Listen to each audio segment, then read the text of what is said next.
Hi guys, ayan po, nandito po ako sa falls ngayon. Medyo nalululo ako magtitingin itong falls na to kasi sobrang bilis niya. Ang lakas ng current talaga. Ayan po, malapit na po tayo. Ang daming nanonood na mga tao dito. Ito ang falls sa Lake Cebu.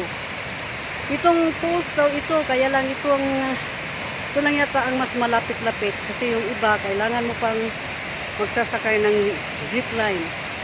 Ayan po. Tingnan nyo. Sobrang ano yan, sobrang current, kaya parang nalulula po ako. Sorry po guys.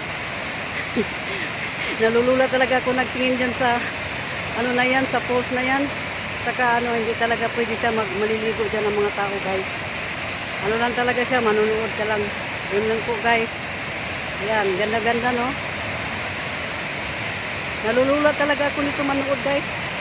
Kasi sobrang lakas ng current niya. At saka malapit-lapit lang talaga siya guys. Lapit lang yan siya sa akin. Ayun.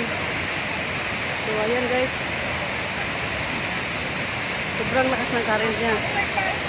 Ewan ko kung marinig pa niyo yung buhos ng ano niya, yung tubig. Kasi hindi ko alam kung marinig ba niyo ang ano.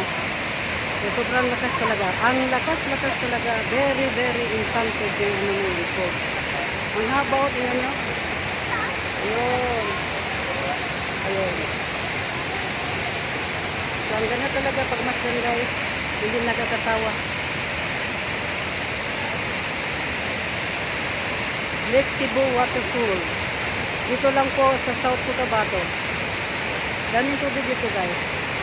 Nakakalula talaga. Sobra, sobra.